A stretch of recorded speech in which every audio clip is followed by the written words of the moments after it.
Hey everybody, how are you? That timer thing always throws me off. I hope you guys are having a wonderful day. I wanted to give you a little bit of backstory about the story of Florence Alice Grinnell.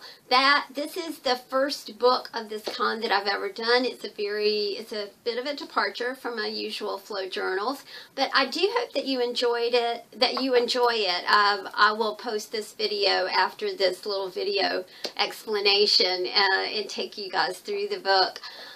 This all started when I got 2 boxes of incredible ephemera that dated from 1799, that all the way up until about 1906, 1908. I think that's kind of where it stopped.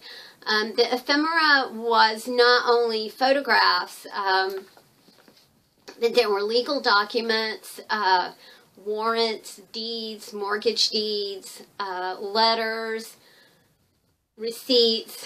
It was just a massive amount of incredible ephemera, and I was trying to think of ways that I could share it with you guys, and I knew that I wanted to put it together in a book. I was just kind of uncertain about how to do it. This weekend I went through all the ephemera and I kind of organized it and put it together in some sort of semblance of order where I could think about the best way to present this to you would be. And I wanted to do a book, like I said, but I was having trouble getting started. And then I stumbled across a diploma that was issued to Miss Florence A. Grinnell in 1871. The diploma was from the Normal School in Castleton, Vermont.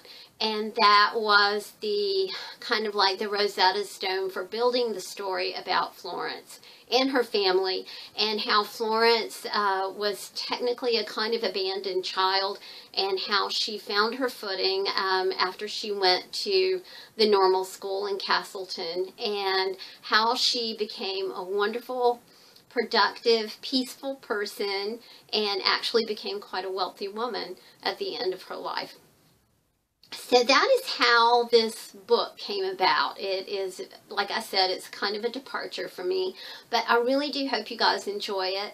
I will be doing these books until the ephemera runs out, and this ephemera, when it runs out, it's not like you can run down to the craft store and buy some more, because you just can't. But I do hope you guys enjoy the book. Thanks so much for listening and for watching my YouTube channel, and thank you guys so much for purchasing from my Etsy store. It means the world to me. Thanks so much. Talk to you soon. Bye. Hey there, folks. I hope that you are having a wonderful Wednesday. I have completed a story journal for you guys. It is comprised of ephemera and papers. This is my first attempt at this, and I've written the story that goes along with the journal, so I'll read that to you as we're going through the journal, and then I'll explain a few things on the beaded spine. So let's get started. This is the story of Florence Alice Grinnell. Florence was born in Murray, Kentucky, May 23rd, 1850, to Mary and Alfred Grinnell. She was their first child, and while Mary was overjoyed at her birth, difficult though it was, Alfred was indifferent to both Mary and his new daughter. Alfred chased business and had recently become more attracted to the news of the California gold rush and the Arctic expedition of John Franklin than his new family. Despite a passionate courtship and loving early marriage to Mary, the responsibilities of being a husband and father were not to his liking. Alfred continued to live the free and easy life, chasing business opportunities here and there, leaving Mary, who was in poor health, to economize to support his lifestyle and care for Florence alone much of the time. In 1852, Mary gave birth to Patrick. And here we see Patrick, a bouncing baby boy. Mary was in love with her new baby, but Alfred remained indifferent and cold. In 1854, after an outbreak of cholera, both Mary and her toddler son Patrick succumbed to the disease, leaving Florence and her father alone. In 1860, after trying for several years to secure proper supervision for Florence while he was in California on business, Alfred finally decided to move he and himself moved Florence and himself to Boston to live with his spinster sister, Alice, for whom Florence was named. Alice was not overjoyed at having her privacy and home overrun by her ne'er-do-well brother and 10-year-old Florence, who had been raised largely without discipline. Alice insisted that Alfred stop traveling and take a job at a local business called Young's Hotel. It was an up-and-coming enterprise on Court Street in the financial district. Alice Grinnell was an artist and kept herself locked away in her studio most of the day and hosted writing and art salons at her spacious home during the evening. The best of Boston were among her guests. Florence would sit on the stairs and listen to discussions of books, art, and poetry and the news of the day with the housekeeper, Mrs. Porter, who became Florence's confidant and mother figure. Despite Alice insisting that Florence call her mother when they were among Alice's circle of friends, this confused Florence, as Alice had not a mothering bone in her body. In 1865, as the Civil War was raging, Florence was shipped away to the Normal School in Castleton, Vermont. Florence had shown rebellious tendencies before, but over the summer of that year, she had started refusing to go to church. Alfred left the decision of her schooling to his sister, and Florence was speedily dispatched to Vermont. I want to read you a little bit of the letter. Florence was enrolled at the Castleton Normal School, first as a student in 1865. Now, in 1866, she writes a very impassioned letter to her pa and her mother, bemoaning her wild ways. I want to read just a little bit of Florence's letter to you. Dearest, dear mother, could you know the thoughts which have agitated my breast for the last 2 weeks, it would make your heart rejoice to know that I have often felt that I have sinned and am constantly sinning against God. I feel as though I could never repay him for all that he has done for me and is constantly doing for me. I have taken more comfort in reading my Bible and in praying to our Heavenly Father.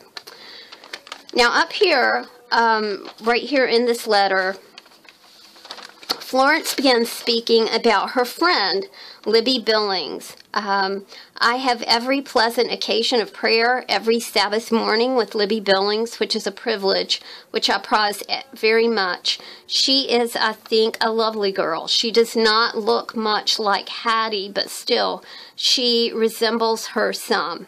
It was a conversation which she had with me a week ago last Saturday evening, which made me think of the way in which I was living, and as though there was no God when I could displease by such conduct. She talked very kindly and earnestly with me for a few minutes and begged me to take that blessed Savior for my portion who has suffered and died that I might be saved. It is an absolute, and you can see how really passionate Florence was. She has filled her sheets, as she notes in this book, in this letter, and then starts writing in the margins of the paper. It is an absolutely exquisite document. And I know that you will really love reading it. It is really amazing. This is a picture of Libby. This is the only one that we have. Libby converts Florence to commend herself to the Lord and give up her wild and rebellious and negative thoughts and actions. Florence learns to follow the rules at Castleton Normal and finally found some sort of peace and contentment for the first time in her life. In 1867, Florence enrolled in the teacher training program at the Normal School. She graduated in 1871 with a teaching degree. And here is a photo of Florence right here. And she graduated June the 29th, 1871. And there she is with her diploma. And her diploma is right here. I'm not going to fold it out because it is a huge piece of paper. I'll put Florence back in here. So finally, Florence kind of seems to be finding her way. With degree in hand and no desire to return to Boston, 21-year-old Florence accepted a position as governess with the Holton family and moves back to Murray, Kentucky. She would be the companion to 8-year-old Annie Dilsey Holton. Isn't Annie cute? Florence was briefly courted by Annie's cousin Dalton, but refused his proposal of marriage. The reason remains a mystery, as Dalton Holton seemed well suited to Florence's level of intelligence in society. Florence may have been uncomfortable that he was a gentleman of means, and she was a mere governess. The decision not to marry set Florence up for spinsterhood and its many nuances. In 1880, Annie Holton was enrolled at boarding school, and Florence again was in search of work. At 30, she was, if not beautiful, pretty, and had a sense of gaiety and charm that belied her age. In 1880, Florence accepts a position in Seward, Nebraska, as the housekeeper to recently widowed businessman J.W. Dupin. And we can see some of Mr. Dupin's writing right here. In the discharge of her duty, she discovers Mr. Dupin's 4-year-old daughter, Emmeline, is being severely neglected by her governess. Not only is the child unsupervised, her education, despite her governess's reports to Mr. Dupin to the contrary, is woefully lacking in basic skill. The governess, who has eyes on Mr. Dupin, suggests sending Emmeline away to school. Florence intercedes, offering to undertake Emmeline's education herself for no additional compensation, an act which endears Florence to Mr. Dupin, as well as Emmeline, who embraces Florence not only as a governess, but companion, mother figure, and friend. In 1885, Florence marries J.W. Dupin, and the couple honeymoons in France. And we have some pictures right here of the honeymoon. In 1890, Florence gives birth to James. Emmeline is 14 and dotes on her baby brother. J.W. is in London on business when James is born, but sends his man, Mr. Livingston, to Pritchard and Constance of Charming Cross to procure a lovely set of doeskin gloves for Florence. And we can see the receipt for the doeskin gloves right here. They're called flesh gloves, but they are doeskin gloves. Florence looks wonderful and radiant right here. The Dupin family is happy, and when J.W. travels, Emmeline is indulged with paper dolls and play. Florence's only extravagance for herself is the ordering of woolens from the American Woolen Company in Boston, a city in which she vowed she'd never return, but a city that housed the company that made the finest woolens, as Nebraska winters are often brutal. In 1895, Emmeline marries businessman Charles Emerson, who is the superintendent of the Seward Poor Farm. They have 2 children, Oscar and James William, who they fondly call J.W. In 1900, both Charles and J.W. succumbed to tuberculosis. J.W. leaves his entire estate to Florence, as James is only 10 at the time of his father's passing. Emmeline and her 2 boys, Oscar and James William Jr., J.W., come to live with Florence, to be joined in later years by James and his wife and their 2 boys. After J.W.'s passing, Florence discovered a lively interest in watercolor and created cards for her family and many friends. She also developed an avid interest in beadwork and, of course, loved to read. She lived happily the rest of her days, watching James work his way through Dartmouth University. And here's a letter to his mother from James, dated 1910. She lived happily the rest of her days and died peacefully in her sleep in 1931 at the age of 81. And this is a little piece from her ceremony. She is remembered as a loving parent, teacher, wife, and friend. And these are her 4 grandbaby boys. The spine of this book is finished off with a bit of glass beads, black glass beads, and a couple of the beads that Florence made. Like we said, she was very interested in beading and loved to do paper beads as well. So there we go, guys. my very first, and it was fun, and it was intense, but I really do hope you like it. This is the story of Florence Alice Grinnell. This book will go in the store a little later on today. I hope you guys have a wonderful Wednesday, and I will talk to you soon. Thank you. Bye.